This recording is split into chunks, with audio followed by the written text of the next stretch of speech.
Welcome back to Scryer's Room. I'm your host, Famfare. I'm Kevin. I'm Mario. And today's episode is brought to us by Dubby. They are a sugar-free energy drink stationed in California.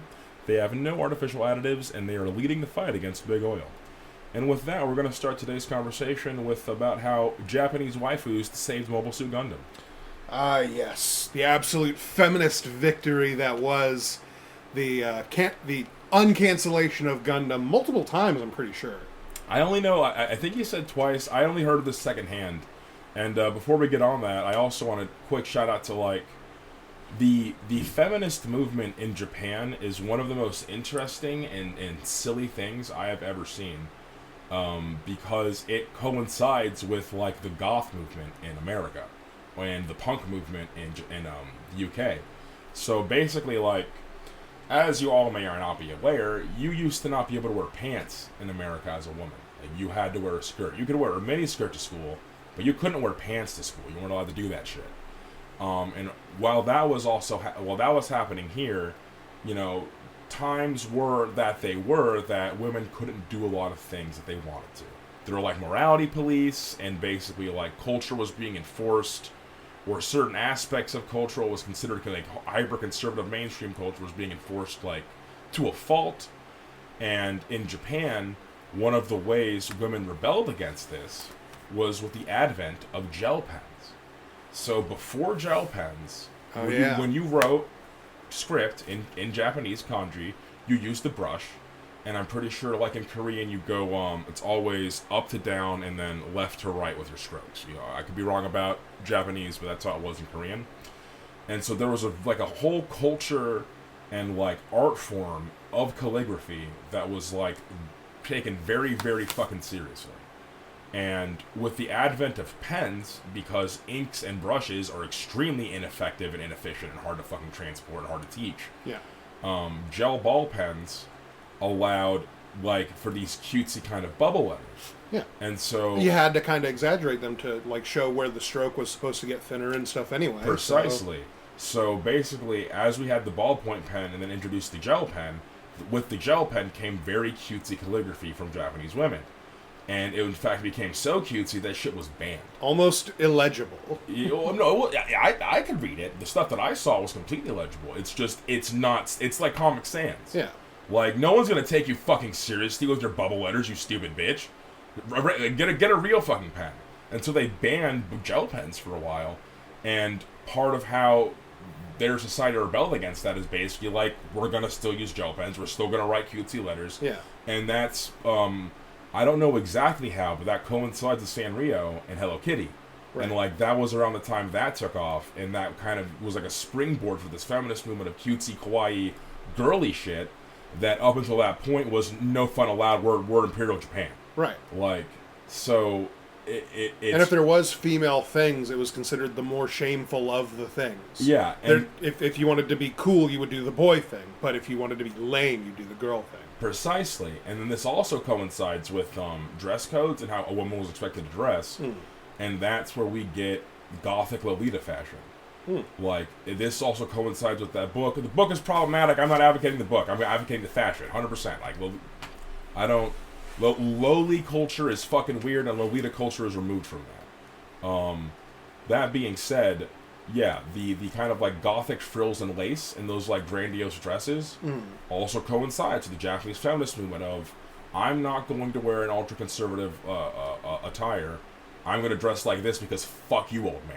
Yeah. And so Gothic Lolita culture is literally our heavy metal allies in lace. As far as punk movements go and punk fuck the establishment goes, Goth Lolita culture was on it, man. And I think that's hilarious. Which brings me into what I call the attack portion of the podcast, which is where I put on Mario. Why don't you tell us about your waifu now? That's right. This is a sneak attack. I'm ambushing you. Damn. Got his ass. Okay. And there's no lying because I'll tell them. Don't think that I won't. All right. There's this anime you may or may not be aware of called Future Diary. Mirai Nikki for all you weebs. Yeah, and it's an absolutely nonsensical show, but god damn it, it's compelling as shit for some reason. Somehow. It do be compelling. It's extremely dumb, but I was in, man. Yeah. If you watch it, it's like the whole time you're thinking to yourself, this makes no fucking sense. This is bonkers. But then I want to see the next episode though. Like I need to know what happens next. Frankly, for being as like nonsensical as it was pretty tightly written. Like there's not a lot of like fat on it to like that could be like easily cut off. Yeah, it just flows right into the next one. And you're just like, wow, that was nuts. Where are we gonna go from here? Yeah. And it continues to be nuts. Then importantly, I guess she's the second most main character. Her name is Gasai Yuno, who is the secondary protagonist / antagonist. Yeah, that'd be the way that I would say. say. She's the air quotes love interest of the main character, and at times that's just a true fact. Which not all the time. He's not into it at first because she's pretty forceful about it. She's a straight up stalker, crazy person. And she isn't the beginning of yandere, but she is like she epitomizes yandere. Yeah, like that.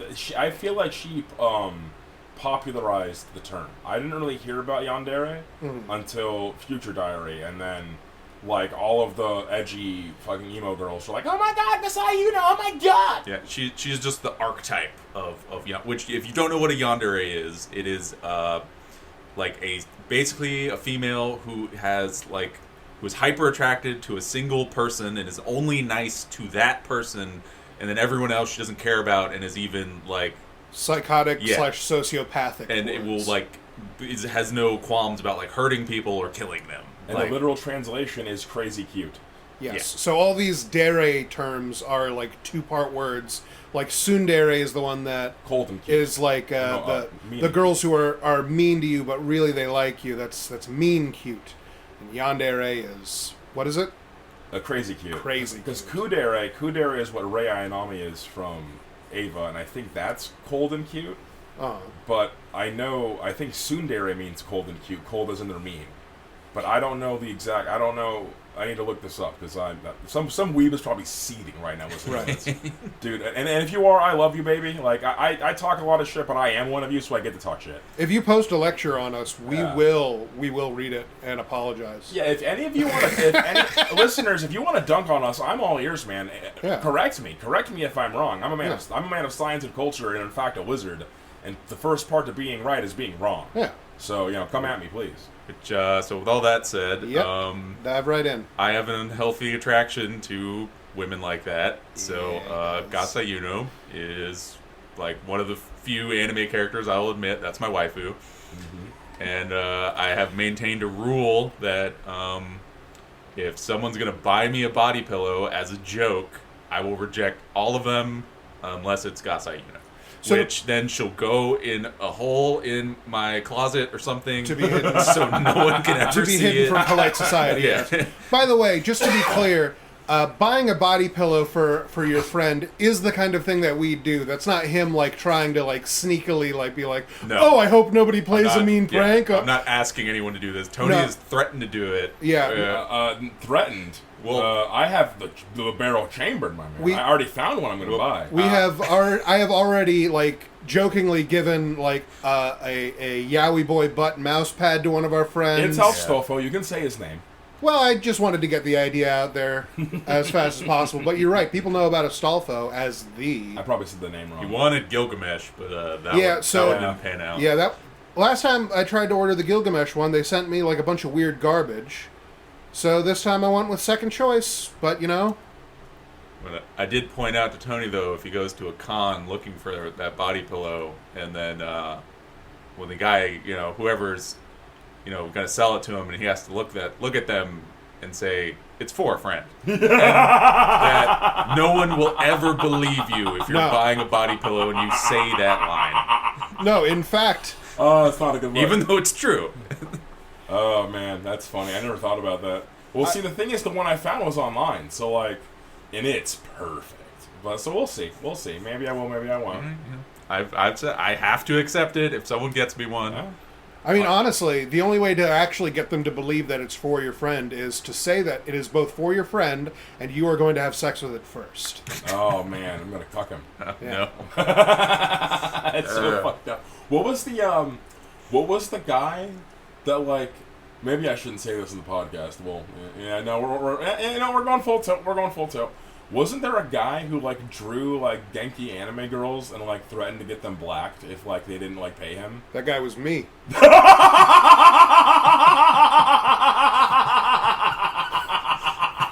You son of a bitch! You son of a bitch! I specifically said that because I was like, well, that's on the other guy, not me. But now it's on you!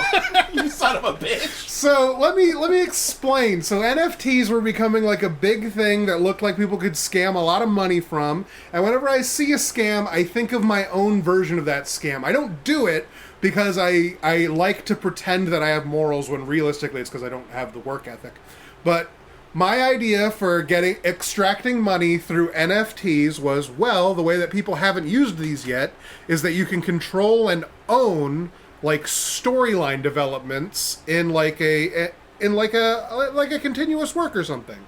So my pitch was that I was going to sell NFTs of like different storyline things for a character to go through, and I would of course design these characters to be like maximum effectiveness, like of the most yandere for Mario, or the most like of this for this person, the most tsundere for this guy, and like really working to make a real waifu. And then like what would happen is every month I would put up like the NFT being like, okay, you get to decide.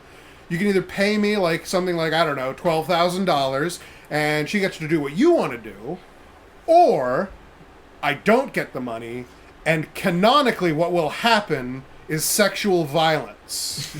That's so fucked up, man. That's so fucked up. No, it's actually evil. That's why I didn't do it. Because, some poor sap with an overactive human pack bond against you would be like, Hanako-chan, no! Yeah. And frankly, it is evil to use like sexual violence against women to make money. That's some of the most evil shit that you can even do.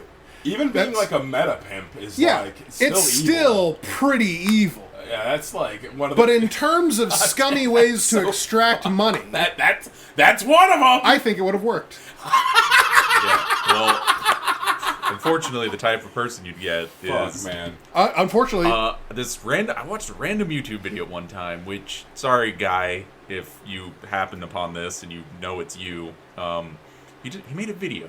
Some dude... He had a picture of a character. I think it was a girl from that really shitty anime School Days, which is like a fucking game, I think, or something that they just turned into a show. Yeah. And it was a picture of her. Is it with all the differently abled girls and whatnot? No. This one is like... I think Fortune made that one. It's like a guy... oh, I see. I know this one now. Yeah. And so I think it was one of those. And then it was her birthday. So he got her a cake and a candle, and he sang her happy birthday. Isn't that and it was sweet? like, now blow out your candle. And then he blew it out? Yeah, he blew it out. I know the video you're talking about now, yes. Oh, God. Fuck, man. Those are the guys you're going to get. Yeah, that's what I mean, dude. Like, yeah. And sorry, dude, live how you want if you happen to...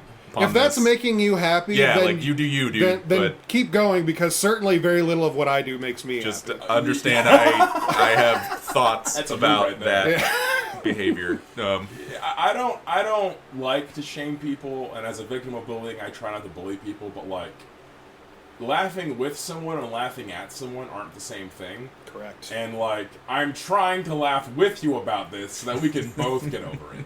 That is what we're trying to make fun of a situation in the most literal sense. That situation should be fun and not sad. So work with us, man. Work with us. If that makes you happy, you go for it. That's what I'm saying, man. Do what makes you fucking happy. As long as you ain't hurting nobody. I really try not to judge, but like, god damn, man. One of my big economic hurdles for my NFT plan, however, was that I was pretty sure that the audience that I would garner, more often than not, would be pro-sexual violence. Exactly, that's the thing. You get like accelerationists who are like, "Oh, I want to see her fucked up." Exactly, which is why I would need to do like a tiered pricing system to determine like, oh, what happens. And obviously the most expensive is going to have to be what's the most in demand. So if I'm starting to see like these guys just want violence to happen, that's going to be tippy top $12,000, please. Fuck, man. Just go with the demographic. Just invert the pyramid. Exactly. Oh, man, Okay. dude. Evil! Yeah, if you don't pay me, she's happy. Yeah. Okay, so If you don't pay me, she quits drugs and goes back to school. my beautiful listeners, here you need no further example of that. My man Kevin here is a good person, because to me, it doesn't matter what rattles around in your head; it's what you actually do. And so the fact that this shit's rattling around in his head and he's still a good boy is just like, because that's a scheme if I ever heard one. I can make a lot of money doing it. Oh my god, just holding a waifu hostage like that? I What bet a fucking monster! I bet in under a year, if I was doing that, I could be face to face doing an interview with Elon Musk about it. Which, if there's some enterprising artist out there, please don't do that. Oh my god, no, yeah! We created a monster! No! Maybe edit this out. No! Nope, we're just putting ideas out into the ether. Oh, fuck, bro. It's not our fault if someone does it. That's your choice. Just cut it right after you say, like, oh, I think somebody did that, and then I was like, that man was me. Oh, actually, according to my cousin, you cannot put anything into the ether. You can only evoke things out of it. Whatever. Yeah, I don't. I put cinnamon in my I don't ether. subscribe to the collective unconscious, okay? Sorry. I don't either. I think I'm not going to go into details on this. We are the universe expanding itself. That's all it is. That's all we are. So I basically think the opposite, in fact. Anyway, so... But yeah, getting back on topic after our 15-minute tangent. Going back, I have pulled up the file so I can give us an accurate... Good. A man of science and culture. All right, so... Tamino said in a 1998 interview that Fujoshis are the true Gundam fans. Oh, he even used the term? I believe so. Oh, man. And basically that all the model builders and male like fan little shits Literally me. are they're just fake they're fake fanboy geeks. Oh, man. Oh, man. Devastating! This is the actual quote. What I want modern-day Gundam fans to understand is that Gundam wasn't nurtured by the play model enthusiasts. It was young women who first came to the after-recording studio, and Gundam is a work that began with their support. It was a work that had no connection to the popularity of Gundam play models, so I think the most important thing is creating a work that will attract those kind of girls to it again. I don't think movies as an entertainment industry can succeed without touching on that kind of fundamental portion. The very first fans of the original Gundam were young women. Definitely not the play model enthusiasts. With both Gundam and Raiden, I think, of the first fans to be active, 90% were girls. Among a gathering of 1,000 fans, about 100 were boys. Around when the first core ended, young women began to gather to the after-recording studio. It took until much later for male fans to make an uproar, around the time the series got cancelled. I thought, you're late to the party! When the movies were screening, we had many male fans who got into Gundam via Gunpla to come and see it. Meanwhile, the girls who had been fans since the TV series aired got together to create their own world via fanzines. The fans, never interacting with each other, existed on completely separate planes. Wow. Dude, so... One of those planes working much harder to save the goddamn work. Yeah, so Gundam was canceled pretty early on. Yes. And apparently these beautiful, beautiful women stormed the broadcasting studio and said, "Put Garma and Char back on the TV, goddammit!" Even though I'm pretty sure Garma was dead at this point. Garma long dead. So, yeah, that happened. And I think maybe that happened twice. I don't know about all that. So, I know that the first Gundam series got canceled, and then it got brought back with... I think the movie, right? Well, so they were able to end gracefully, and yeah, they definitely came back with the movie, but they I think they were supposed to do a full 52, and then they only were able to get 37. Right. So like a lot of the stuff when they got into space, that was supposed to like be a lot longer, and then it just had to yada wrap it up. They were able to end gracefully, but yeah, they were canceled. I'm sure that grace period was only extended to them because of these fans' outcry, you know? Yeah, right. Probably based on what you just read, probably. Yeah. And then after Gunpla started selling, which was always supposed to be a toy commercial. Yeah. It was always supposed to be a toy commercial. So a little bit more backstory. One of the stories about the conception of Gundam was that there were two people forced to work together. And I will not be naming names because I don't remember names very well. And I'm not researching right in front of the microphone. And those two people were forced to work together. One of them came up with a tautly paced political military intrigue thriller, a real character study of what war does to young men and how far people are willing to go for their ideals.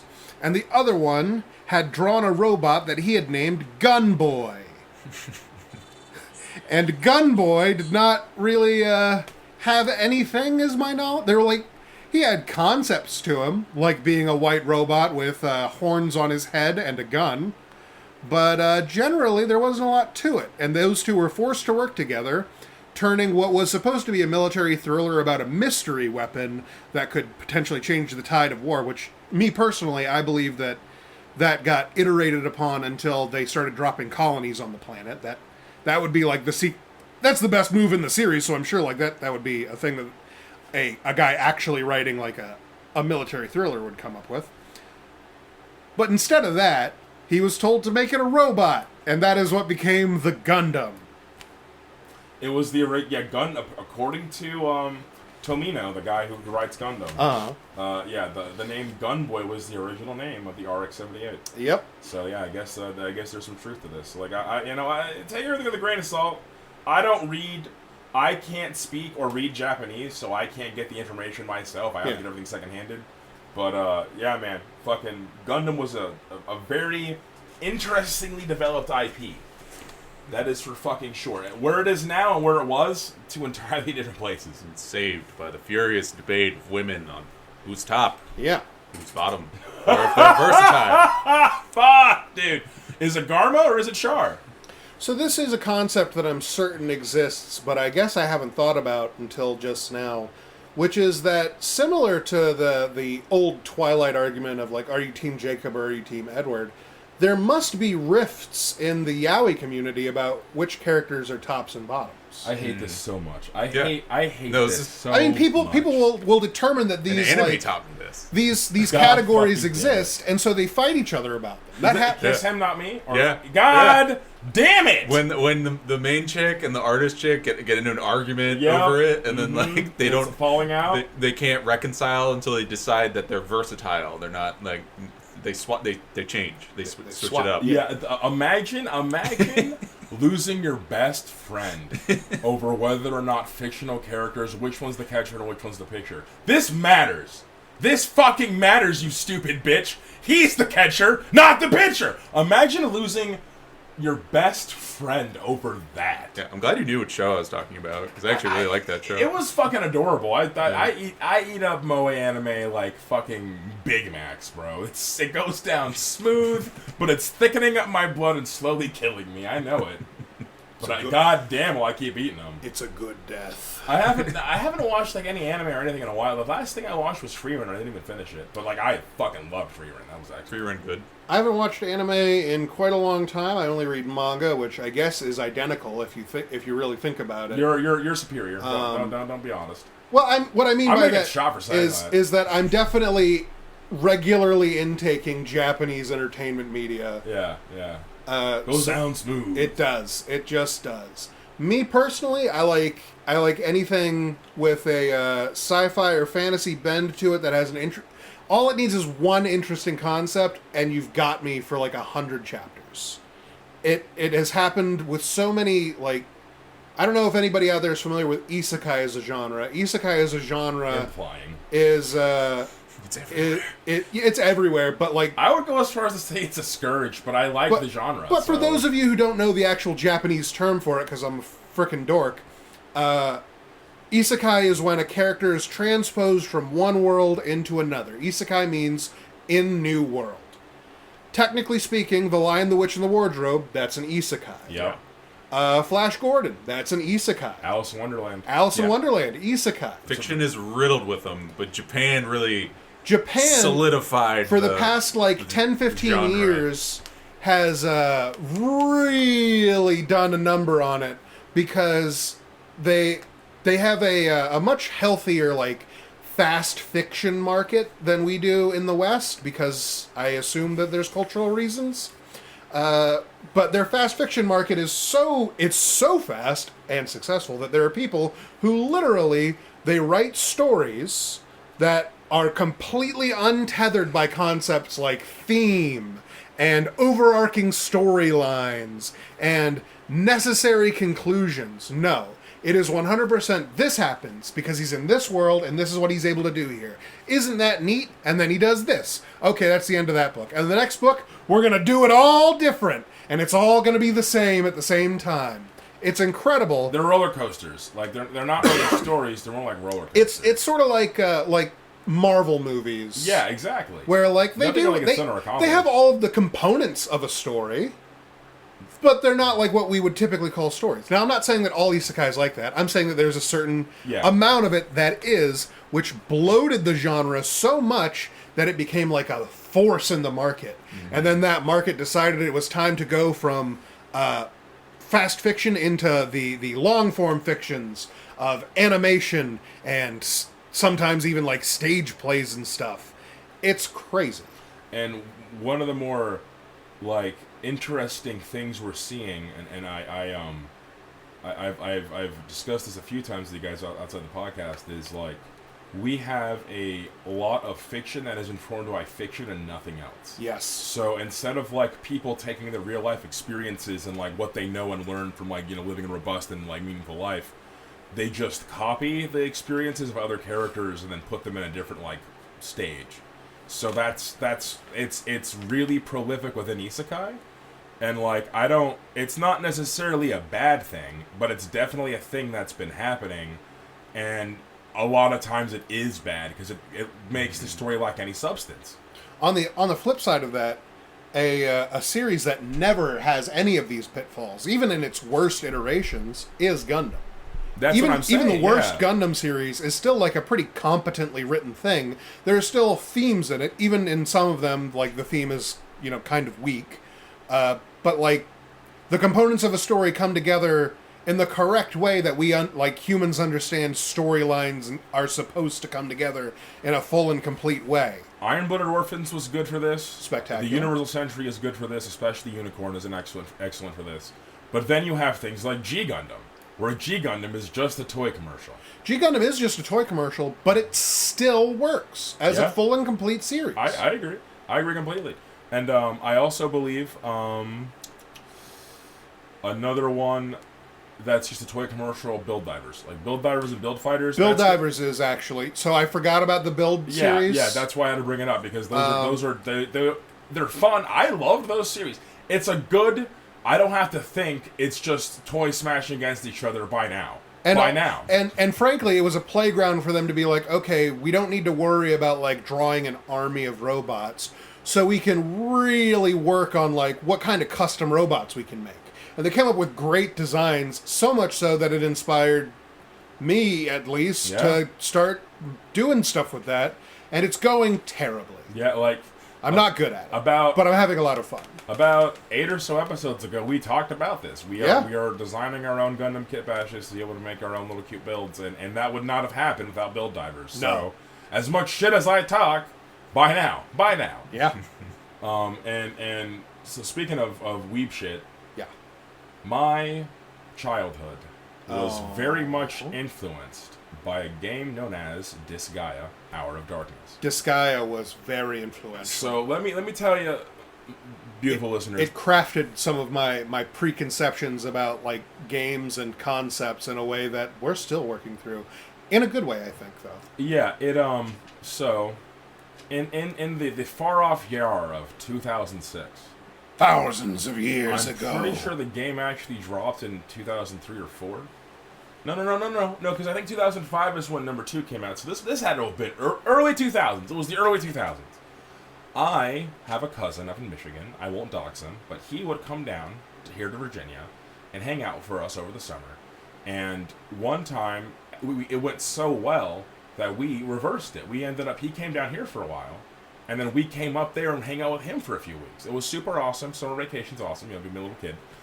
And, okay, so the original Disgaea came out in 2003. So I'm pretty sure this was 2004.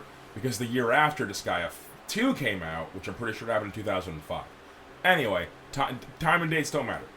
We went up there, and he showed us a PS2 game called Disgaea Hour of Darkness. We were all into RPGs at the time. Like, you know, I wasn't... As much as I enjoyed Final Fantasy, I mostly watched my sister play that. I never really played them myself because I already saw her play them. And so, but I always loved JRPGs and various tactic-based games, like any strategy games like that. Always fun. And so my cousin Todd also was into JRPGs, and he showed us Disgaea. And basically, it is a grid-based SRPG that's turn-based. You activate your units and you move them. But the setting is so fantastical and nonsensical, and it does not take itself seriously in the fucking slightest. Like, they break the fourth wall all of the time, and like one of the to put it in perspective of how fucking silly this goddamn IP is, I want to say it's like chapter 4 or 5. One of the characters' brothers is like a mad scientist, and he's like building all these crazy monsters, and the final boss of that chapter is a zombie with a horse dick. Nani? And like that is why he's a big weapon fucking to surpass threat. Metal Gear. That's how they treat it. That's how they treat it. Vaharo, the main character, is like staring down this zombie and is like, "What a bitch ass punk ass zombie! Yeah. What the fuck?" It's are you a talking zombie. about? I can summon meteors and shit. Yeah, and then the kid, I think his name is like Aramis, is like, "But he has a horse wiener," and they're like, "Nani? Bakana!" And then the fight Can't starts. be. And then the fight starts, and I think he has like a muscle, like it's like one of like the health items. Right. It's like that. That's the joke. He has a big muscle, big dick. Yeah. Like what a great fucking game. I think last time we talked about it, you guys described Disgaea as like the Discworld of Yeah. It really fucking is, man. Yeah, because genuinely, like every aspect of it, if you look at any like one mechanic of the game, it isn't the straight up mechanic that you're seeing in other games. Like in other tactical RPGs, you can move like on the grid base, and sometimes you can even pick up people and throw them to like move them around outside of their own movement phase. In Disgaea, you can do that. However, you can then pick up the guy picking up a guy, pick up that guy, creating a tower of people carrying each other. We call it the Tower of Power. And then if the guy in the bottom of the tower attacks, at least in the later games, all the guys on top also join in the attack. And if they get the kill, they share the experience points. So it was a meta strategy in the original Disgaea to have your strongest dude literally carry all of your weaker dudes on his back and then punch something to give them EXP.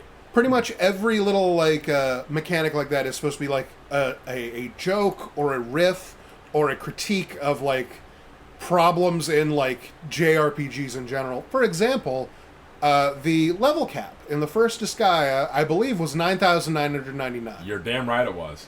The game ends before level 1,000. Part of level 100. Like Before level unless 100. you ramp up the levels, I'm pretty sure that like the Seraph is like level 100. So like, conceivably, minimum 90, like, what, 98% of your game? Yeah, so and, you know my your potential leveling possibilities is outside of the main game. Yeah. So that you can fight one of the secret bosses, who's also level 9,999. Bale is only level 4,000. He's only level 4,000? But his items make him so fucking crazy because it's not your level doesn't fucking matter in that game. It's your stats. And the way you get stats is talk about fucking Grindfest. You can take an item, and then there's a concept called the item world, where you go into that item, and it's a procedurally generated dungeon with little levels and little monsters in there, and sometimes little mini games. And little mini games, and in the newer games for sure. In the newer games, the first one was just a procedurally generated dungeon, and then there were things called innocents. Innocents for specific mobs, and when you killed them, it would give the item a bonus. And so a huge part of the game was going into the best items, and then going into the item world for the 100 floors of that item, and then getting as many of the best innocents as possible to have the maximum stats on those items. And then that, plus your level, and your stat growths within the level, were what made you strong. So Bale was just a hyper-optimized level 4,000 character. So if you also were level 4,000, but you didn't transmigrate enough times, and didn't fucking get the best items and expand your fucking soul ocean, apparently, you fucking so you lose. For background on one of the terms that we use there, expanding the soul ocean. So I have a habit of reading any like sort of like shonen-y or like fantasy type mangas that sort of cross my gaze, and for a while there, they were getting very popular. People were getting very into Korean and Chinese series. Donghua and Manhwa. Yes. And Donghua, the Chinese ones, are bad.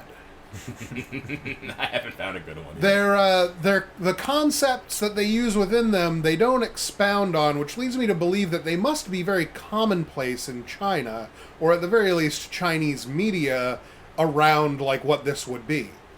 One of these series included characters referring to like like their chi, their fucking chakra, if you're like a Naruto fan, their magical ability. They called that their soul ocean. I think this is Tales of Gods and Demons. I believe so. Yeah, and which is supposed to be like a Naruto equivalent. I don't fucking see it, man. So, well, at the very least, there's fully traced images of Naruto and Sasuke. Oh man. One of the first like rival character was just Sasuke traced every time. They really was, honestly, yeah. Now that I think about it. Anyway, so one of the things that comes up a lot is they talk about expanding their soul ocean or improving their soul ocean. However, the warning that they always get, with no follow-up, so it drives me fucking crazy, is you don't want to do that. You'll damage your soul ocean. So ever since I heard him say that, because when you're reading fucking translations, people translate things various ways. That came out weird. But yeah, that translation of soul ocean, and you're gonna damage your soul ocean. Can't be doing that. You'll damage your soul ocean. I love using that when something is incomprehensible. When something is inscrutable, you just respond with, "Oh, or else you damage your soul ocean." That's how it goes, man. But yeah, so Disgaea had a lot of weird, surreal concepts that seemed entirely arbitrary and like nonsense and not good. But you still had to do them to be the guy. You had to be the best guy. And it turns out that all those disparate flavors came together to make something delicious. Yeah, I fucking love those games. I'd say my favorite is 5, solely because to me, like, it 3 was a downgrade from 2. I honestly think that. And then 4 attempted to salvage it, but they still kept the stupid geocubes. So there's a concept in the game, it's grid-based, and then some of the tiles in the grid are colors. And then those colors can have a symbol on them it's also colored, but sometimes a different color. Mm-hmm. And the symbol will have an effect, and if that effect is on the tile, it affects all the tiles of that color, which are called geosymbols. Okay. And so one of the mini games within the game is basically like certain levels will have like, okay, there are a bunch of red tiles with enemies on that, and there's a geosymbol that makes them invincible. They just can't fucking die if they're on that tile. And they're not going to move, why would they? Yeah. So you have to figure out how to get your characters over to that geosymbol, which is invincible, and then lift it off and throw it away, or throw it somewhere, or otherwise deal with it. Yeah. That's the puzzle. And in Disgaea 3, they replaced the geosymbol, which is just like a little it was like a triangle fucking... I thought it was a little pyramid thing. A little pyramid thing. And you'd throw it on one of the squares, or be on one of the squares, to blocks. They were entire cubes that could be jumped on, so the cube itself had the stats, and then whatever tile, like whatever geo panel it was on also had the stats. And so they introduced this kind of like 3D puzzling feature of like geocubes being stacked a certain way to have compounding effects, and then like you'd have to like descend and jump up and down them and stuff, and I hated it. I did not like it. It just didn't feel good. It didn't seem necessary, and I didn't like it. They also fucked with like the weapon mastery system. And I'm not going to go into all that, but yeah, they 3 and 4 definitely made some changes I didn't like, and then 5 basically reverted all the shit I didn't like, and then improved all the shit that I did like, specifically making the secondary characters have unique effects and abilities. So, one of the best things about Disgaea is the fucking roster. Oh yeah. I'm one of those people that thinks anytime you have a game with like multiple characters or sub-characters, roster definitely makes things better. Unicorn Overlord recently came out from Vanillaware, and their roster has something like 80 fucking characters or something in it. Definitely a good roster. Very happy about that. And Disgaea, so the way that game worked is, you have your main characters that are part of the story. So in the original, you had the Harl. He's the son of the Overlord, Khrushchevskoy. He's been asleep for 2 years. Khrushchevskoy is dead, and so he is trying to win the battle of succession to see who the next Overlord of the Netherworld is. They're all demons in the Netherworld. It's like a horror gothic kind of aesthetic. Demons is technically just the name for the endemic race to the Netherworld, which is just a region of space which is controlled by the race of demons. And each of the nether worlds that we go to are technically planets, but some of them also include extra-dimensional spaces around them. It's all multiverse thing going on. And by like one of the later games, you end up like with a spaceship. Oh yeah, they go full. I mean, the first game has spaceships. Gordon is a fucking astronaut. Yeah, Gordon Chance. Yeah, Gordon flies to the Netherworld to fuck you up for the name of humanity. Yeah, in a great big like 50s spacesuit. Literally, his name is Gordon, like Flash Gordon. Like they're making fun of America, and he's like an American like space dandy, space dandy Gordon Chance. Yeah, with a ray gun. And he's like, go get it, demon! Like, I'm not even shitting you. He gets tricked immediately by guys who are dressed like angels because he's like, well, obviously the angels are the good guys. Gets his ass whipped a couple times. Great character. Love Gordon. Yeah, great. It's like, the story is stupid, but it's like JoJo's. Disgaea is like JoJo's for SRPGs. It's stupid, but it works. So yeah, your main character's the Harl.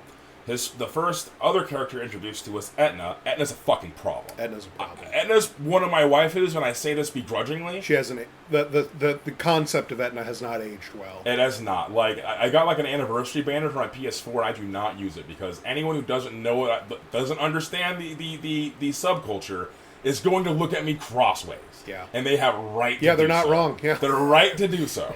Etna is a fucking problem. Anyway. We're obviously not going to post pictures of her, but... I guess it would make things worse. But yeah, so game starts out, Etna enters the prince's fucking room and shoots him with a gun a few times. Right. And he wakes up like, ow, why the fuck did you do that? And she's like, oh, I guess you're awake. You've been asleep for 2 years and blah, blah, blah, war of succession, blah, blah, blah. I was hoping to execute you and take advantage. And funny enough, the PSP version, that's what happens. If you play the Etna story, she shoots him and he dies. And she's like, ah, shit. That wasn't supposed to happen. And then now she's the main character. Because that's the kind of game this is. Yeah. So, yeah, those are the first two characters you get. And then you do traditional JRPG shit. You do your first level, get the tutorial, yada, yada, yada. Well, anytime you defeat an enemy unit on the map, you get, based on their strength, mana. Right? Mana not being like the resource for spells, that's special points. This is a Japanese game. Right. Mana in this is basically like your power level. Like DBZ, like not like your character level. Your DBZ, like I have Spirit Bomb juice equal to this much, and that's what mana is. And so mana is used to enforce your will upon your reality. And so as you defeat enemies, you get mana. And to make a new character, you have to use mana. And so... You have to make a whole new guy. Every time you defeat a unit, you are able to make that unit now. And so there are monster-type creatures and there are humanoid-type creatures. Humanoid demons are basically like elves. They just have pointy ears and otherwise they're Gaios. Maybe they have pointy teeth or cat eyes. Or some quirk, yeah. Sexy demons, whatever. But generally they're just like pointy-eared anime people with things like fighter, archer, and then gunner. Yeah, and then there are the monster types, which are like a spooky ghost guy or like a pumpkin guy. A dragon. Like a dragon. The first dragon you get is hilarious. We're going to get there when you get the first dragon. So, you make your little side characters, and so you defeat some guys. Everyone makes side characters, and you have to make them out of mana. And so, at first, you don't have a lot of mana to do this with. And when you create a sub character, you can create their aptitude. You can pick like, is this guy going to start out really good? Is he going to have good stat weights and stat growth? Or is he going to have terrible stat growth and he's just cannon fodder? The lowest aptitude you can pick is good for nothing, and it's like -5 aptitude. So you just have to lower their stats by 5, and so they just fucking suck. Why would you use that? Because you're lazy and you need a character? I don't fucking know. Does it make them cheaper at least? Yeah, it's the cheapest. Okay. It costs 1 mana to make someone good for nothing. Okay. And then I think it's good for nothing incompetent, and then like it goes up from there, and then like it's a shit ton of mana. This is how you would make your Bidoof style characters for my fellow Pokemon players. Just drooling and cross-eyed. Yeah, you don't need. It doesn't need to be good at anything. It just needs to be in the way for one turn. Yeah. So, you with this system, there's like a shit ton of side characters, and a lot of them have like generic classes and tropes. So there's like the thief who's good at stealing. There's the fighter who has decent like strength attack. There in Disgaea 1 there was the gunner. They brought the gunner back eventually, and he had a whole like turret mechanic he could use that they never brought back. It was fucking weird. Yeah, I don't think it was very good. There are the skulls who are the male wizards. There are the witches who are the female wizards. Yeah, it's just a very interesting subclass system. And so you build your little characters or whatever, and then you train them, and so you can only dispatch 9 units every map. And so you dispatch units from the base panel. Basically, the game starts, you have your little map, your little panel, and you can have up to 9 dudes from your base brought out to the map to fight. And so you're doing all your levels, and the third main character they introduce is my real waifu. Like, Etna, like, I want her to step on me, but, like, nothing more than that, right? There's no true love there, right? So, and also, she's a goddamn problem, so, like, I had to fucking distance myself. Yeah. The 9-foot pole. Let's put a shirt on her. But Flan is a sweet cinnamon bun too good for this world, and you will put some respect on that name. Yeah. Alright, so you get introduced to the third character, an angel named Flan, who is an angel trainee, and her job is to kill the Overlord for this name of Celestia and all that is good. And so you get to introduce her as at the time as a villain, or an antagonist, I should say. She's an enemy. An enemy. And she has this whole quest to kill the Haro, and it goes poorly, and then you chase her to these ice caves. And you have her cornered, and the little story's playing, and she's like, "Ha, I have my final technique." And she says some majo shoujo cutesy shit and summons a fucking dragon. And up to this point, like, you haven't seen any of the big monsters yet. Right, you've dealt with zombies and lesser whelps and like little ghosts and little shitlets and like pumpkin mud crabs and shit. And now there's this big green derpy ass dragon who has like, he looks like a Totodile on steroids. Yeah. But he has big empty head, no thoughts energy. He's just a big derpy empty man. Head, only bite. Yeah, that's his only. Yeah, he makes Tyrannosaurus Rex noises. He's a good boy. And so you're fighting Flan, a few shitlets, and it might just be Flan and the dragon, but I think there's some little shitlets there too. And her thing is she's just a healer. So like if you can't one-shot the dragon, she just tops him off every turn. So like that's one of the first fights you have to go back, and grind the levels to like be able to actually kill this thing. But after you kill that dragon, you can get that dragon, and then you can make him. And that is such a cool, fun game design thing that anytime they introduce a new monster or thing thematically in the story, after you've defeated it, you can make it. But alternatively, there's a mechanic where you can just steal people, like Tim and Eric love stealing people's sons in their fucking shows. Or Pokemon. Or like Pokemon. Pokemon is about stealing what are actually people. Yeah, you can just steal these little animal people, and so you can just, when you have enough units in your base panel, the in-game explanation of that is they're back in the Netherworld hanging out. Like, you're dispatching them through the portal, from your netherworld, from your castle, into the battlefield. You have to teleport them down there. So when they go back in there, they're going back into the castle. Okay, simple concept, Tony. Why are you bringing this up? Okay, well, if you huck one of the enemies into the base panel, you huck him into your castle, and all your units give them the boots medium style. They jump them in like the Bloods. They really do! If your units can kill them in a battle, like they just literally goes through the line from top to bottom, and they're fucking him up. And if you manage to kill him, you own him now. That's your guy now. You don't get a choice, bitch. You're mine. And so one of like the meta things to do, and this is what fucking Tommy did. This is how we like really jacked up our account or our game file. Is he like went to a level and then there's a way to like you can go do like this mechanic to where you can increase the level of units. So you can do it like 9 times to where like they're like, I don't know the exact growth there, but they're just way stronger than they would be.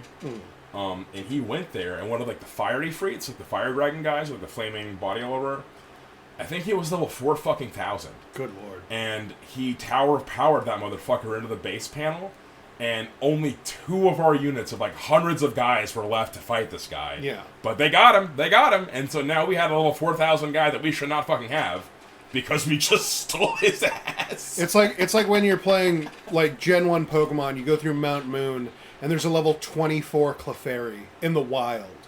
And then you catch it, and it's the strongest thing that you own. And it doesn't listen to you because of the badge. No, it doesn't. Yeah. But see, Disgaea didn't have that. If you had the guy, you had the guy. But I mean, you have this 24 Clefairy. That's going to carry you right through Misty, you think, at the time.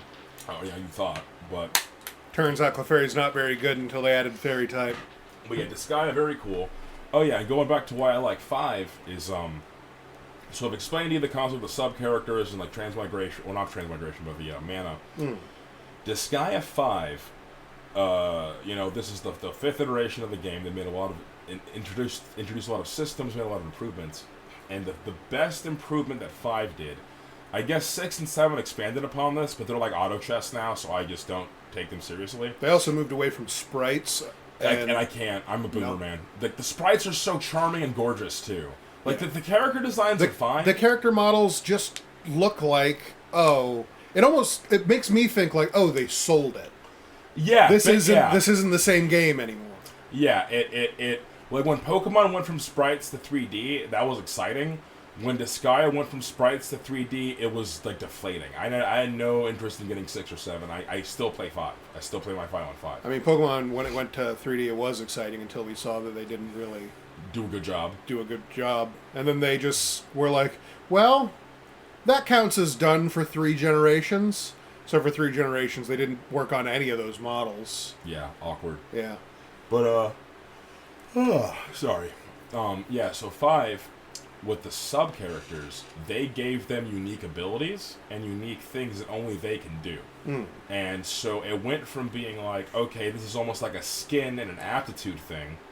So to explain why that's the case, I'll go over transmigration. They later named it the reincarnation.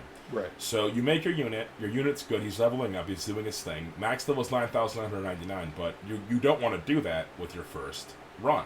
Right. You want to make a guy and get him enough mana to where he can transmigrate / reincarnate, and when you do that, you go back to level 1, but you can also, as a sub-character, you can pick a different class. You can pick a different thing you've unlocked, and then you have their base aptitudes, and then you can increase your aptitudes. So, like, when you level up, you just get the amount of stat you had at level 1 again. So, if you had 5 attack, at level 2 you have 10 attack, level 3 you have 15 attack, and so on and so forth. So, when you reincarnate, you can set it to where, okay, well, instead of having 5 attack, I have 10 attack. So that's how much you increase everything. Yeah, so you go from, instead of going from 5 to 10 to 15, you go from 10 to 20 to 30. You're already twice as powerful as you are at level 3. Yeah. So it with this system and reincarnating properly and like going back to level 1 increasing your aptitudes, going back to what I said, a level 4,000 guy, that isn't a big deal if he doesn't have good aptitude. It's all about the actual stats at the end of the day. If this is a first reincarnation 4,000, then really he's only like as strong as a level 100 of your properly reincarnated characters. Yeah, once you have the actual fucking aptitude, and like typically the main characters are the best aptitudes, like the Harls. Right, they want you to use the main characters. Yeah, but Disgaea 2 is the first one to switch that to where, Disgaea 5 is the one that I noticed the most, where it's like, okay, well, you can have a sub character be just as good as one, close to as good as one of the main basically characters. as good. Yeah, and I really enjoyed that. It made me feel like my dudes were my dudes. Like I was able to have like my own, guys. And I also liked my favorite unit in 5 is the Armor Knight. So oh god, the Armor Knight has a really good design. The Armor Knight, so they have a lot of gender coded units to where there's a male version and a female version. Yeah. So like we already talked about the Skulls and the Witches. Like, and they have different abilities. They have different aptitudes, different growth rates.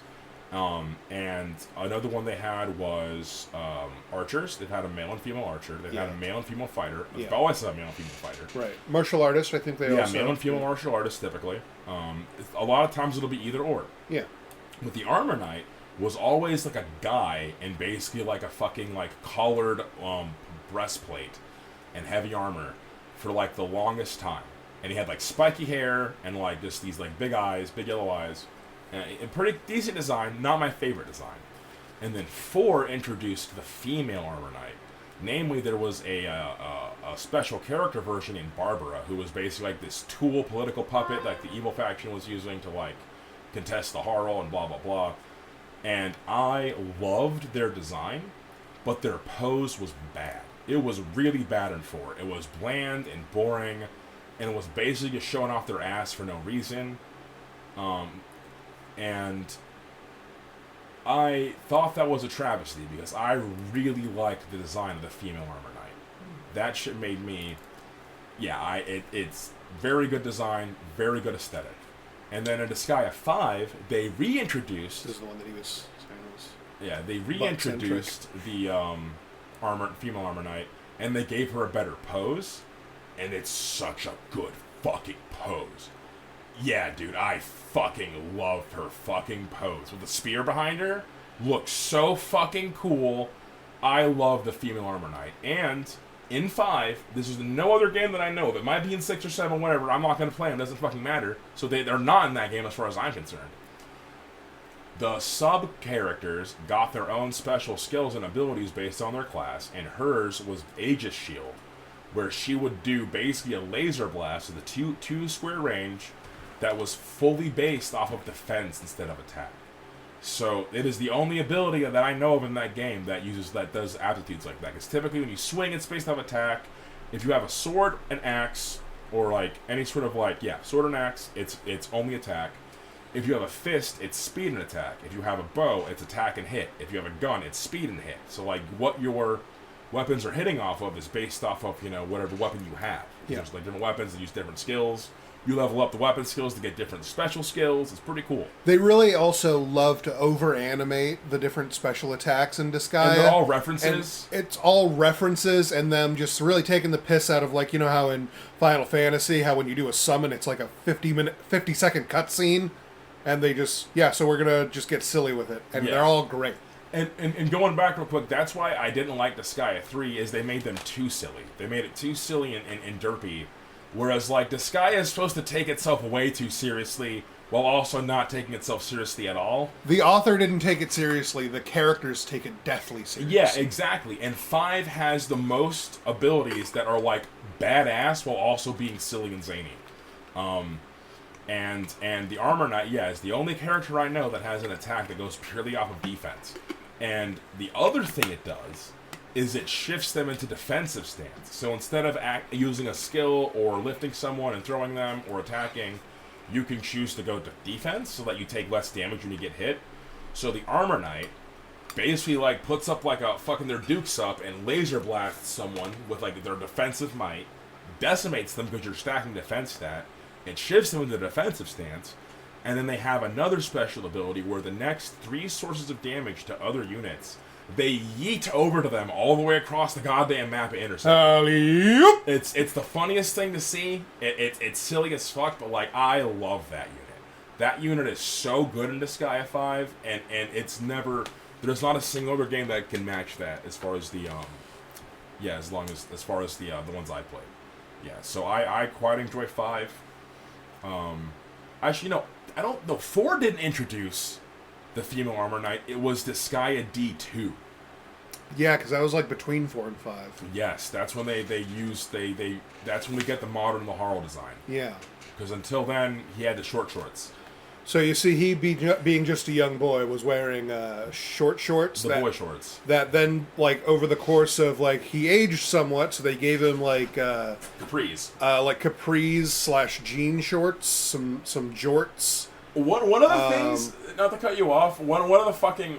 So Disgaea is definitely one of those games where, don't worry, man, she's actually a 3,000-year-old demon. Like, it's one of those games. Yeah. So like that's the problem with half the characters. That's why Etna's a fucking problem. That's called the legal lowly. Yeah, Etna was my first introduction as a 14-year-old boy to the legal fucking lowly.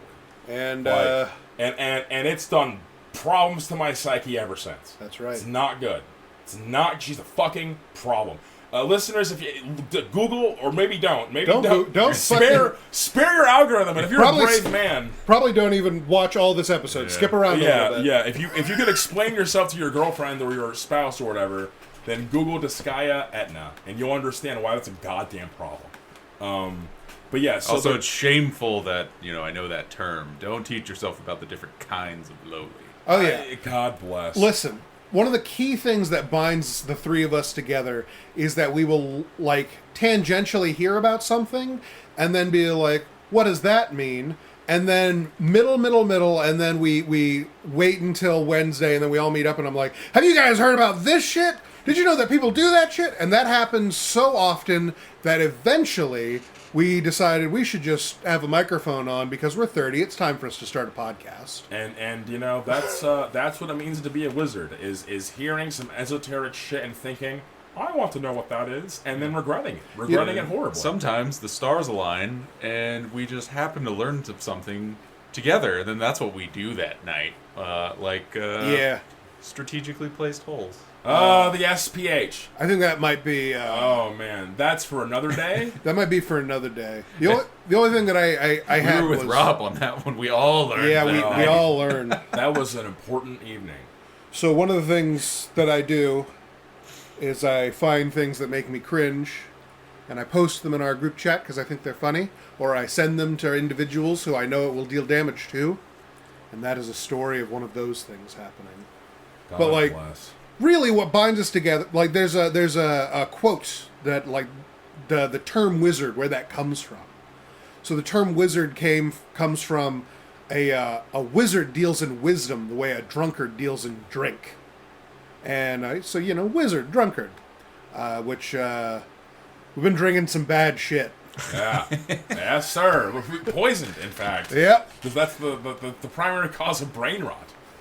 But it is important. We must learn. But going back to Legal Lilies, so God damn. they literally address this shit in the first game. Because they say, okay, Laharl is like 1,200 years old. No, he's 1,300 years old. So he's in demon years. He's 13, and then Etna is 1,400 years. 1,400 years old. In demon years, she's 14, which is the age of consent back then in Japan, to my knowledge, which is problematic. Not a fan. I hope that on Google, when you search Japan's age of consent, it still gives you a picture of Glenn Howard and Dennis from Always Sunny just looking at you suspiciously. Is that real? It was at the time. Yeah. That's awesome. That's awesome. Oh yeah, but no. So and then to make fun of the people who subscribe to this shit, they go further, and then Flan is like, "Oh, I'm 1,500 years old," and then both of them call her an old hag. You old bitch. And she's like, I'm not old. And then the humans, Gordon, and like his fucking like love interest Jennifer in the Robot Wednesday or Thursday, are like, wow, you guys don't look a day over whatever, because he's like a guy. He's like a 40-year-old guy. And yeah, they're over here. Oh no, we're actually like, yeah, haha, aging demons or whatever. And then the continuity of this is complete trash, because I'm pretty sure like there are other demons that just age like human years. It's very inconsistent across the IP. Don't worry about it. But yeah, it's definitely a game series that loves to make fun of itself and the people who enjoy it, and I'm all in, man. Yeah. I'm all about being roasted. I mean, Metalocolypse is about how much like metalheads are just the worst. The fucking Brendan Small hates metal fans. And you'll never guess who loves Metalocolypse. Yes, sir! Do you folks like coffee? Real coffee? Yes, they're all being like burned and scalded by like from Colombia. So fucking good, dude. I love that show. Oh man, I need to watch the movies though. You do. I've been fucking up on that. It's been out for a while, and I've listened to the whole album. That gorgeous album. That drives me crazy. Isn't that crazy? So for those of you at home who maybe have heard of Metalocolypse, never watched it, Metalocolypse has an overarching plot that you can really take in if you watch it all in order, which you can currently right now on HBO, I think. I think that's where I watched it. I think that's who owns it right now. In the future, you'll probably have to Google that. Or steal it. I don't care. I'm not your dad. We don't condone stealing on this channel. No, I just also don't particularly... I'm not the cops. I won't hear about it. We can't stop you. Yeah. Yeah. Do anyway, what you gotta do, man. Find Metalocolypse. Watch it in order if you can. It's a lot of fun. Very funny show, mostly done by this guy, Brendan Small. The guy made home movies. He made home movies and a bunch of death metal records and also this cartoon. He's spectacular. But you watch the series, and then they have a rock opera musical called The Doomstar Requiem. Beautiful. And then right after that, we have the movie that they had to work for 10 years to get permission to make for the end of the series. It's called Army of the Doomstar. Series is actually over, so it's like a fully contained thing. Everyone should watch that, I think, because it's great. And, like, that's also a show that doesn't take itself seriously until it does. Yeah. Like, the first few seasons, like, I mean, he's cooking something, sure, but, like, I'm pretty sure Cartoon Network told him it had to be episodic. Yeah. Like, it wasn't supposed to have a continuity, so they can just play reruns of it whenever. Yeah, And so then he was like, I'm not doing that. Basically, they told him that, and so, like, for the first, like, 2 seasons, at the very least, they make it so, like, he's quote-unquote, he's cooking something up, but, like, also, believably, they could run 10 seasons of just, at the beginning of every episode, is some schemes that never, like, come to fruition, and that just becomes a running gag. It seems like that's how he was trying to sell it to Adult Swim. Luckily, he did the right thing and gave us a real continuous storyline. Yeah, and one thing, I love work that likes to reference itself, like self-referencing work, and I think most of the Death albums have a song about Mermaider. Mermaid murder. Mermaider. We call it Mermaider.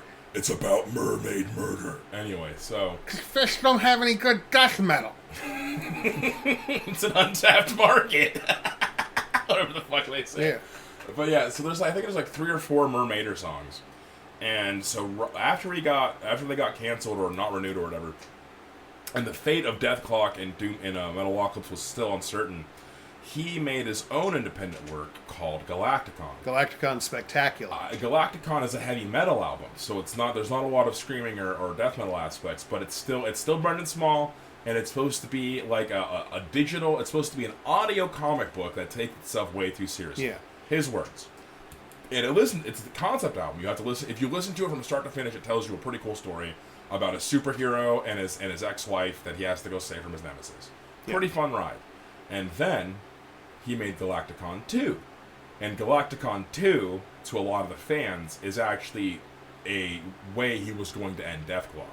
Depending on how you listen to it, and the album order you choose to listen to it in, it's either about Triton and the continuation of Galacticon, or it's about Deathclock. So, unironically, one of the things that I wanted to talk to you about was he has said outright that, yes, Galacticon 2, it contained basically all the DNA of how, like, Metalocolypse was supposed to end. Yep.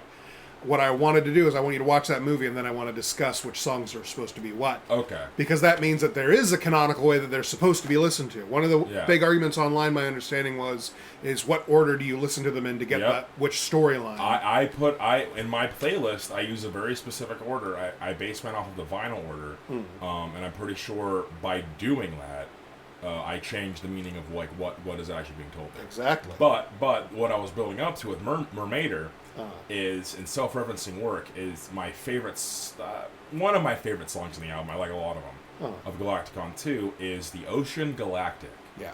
And it starts off with this like screeching, droning, warbling sounds, and it is a direct reference to Mermaider, because he almost always starts those with like those probing undersound, like the boing, boing, the sonar, like blips, and so, but instead of it being a sonar blip, it's like a screeching, like droning noise, like the void of space, and then a warbling noise, and so it's like referencing Mermaider while also like reinventing that. I don't know. It's just a very cool concept, and Brendan Small is a fucking musical genius, and I love that, man. I personally think that when you are able to, I'm just going to talk about writing for a second here. When you are able to like establish like a meaningful portion of language in your storyline, like for example, in Metalocolypse, like going underwater, returning to the sea, Mermaider, all of these do come from like that singular piece of like elevated language that story creates about like the mysticism of the sea, but also how we interact with the sea with things like sonar, which is a man-made thing, and like the cries of whales coming back from the sonar. And then to take that elevated language and then be like, not only is that like a thing, it also applies to a secondary thing, and you can actually see that connection. That really can... That means that elevated language, the DNA of like what your story finds meaningful, is truly, it applies to more than just one thing. Ergo, it has an inherently greater value and an escalation that, after 10 years of wanting to see where the story ends, being able to elevate it like that, very satisfying to the audience. Yeah, very fucking. And satisfying. moving from like the ocean as like this unknowable, but also like vaguely celestial and meaningful and magical concept, and saying like, oh, the ocean of stars, like humanity's already done like, you know, the space being an ocean as like a concept, so we're already very deeply familiar with this elevation of language applying to there. Mwah! Chef's kiss. Love it. Yeah, man, he's doing good work. And on that note, we're going to end this episode. Thank you all for listening. Guys, anything going on? I don't right now. I've been working on some stuff for our D&D game, and the research on that I'm actually going to talk about in a later episode.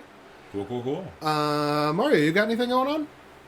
Nope. Still just playing Elden Ring. Still playing Elden Ring? Still haven't beaten Radon, have you? Nope. Yeah, We're working on it. Got one more boss to kill, then I can worry about him again. Oh, man, the long war. The long war. All right, see you guys next time. Yep. Good chilling, everybody. Have a good night.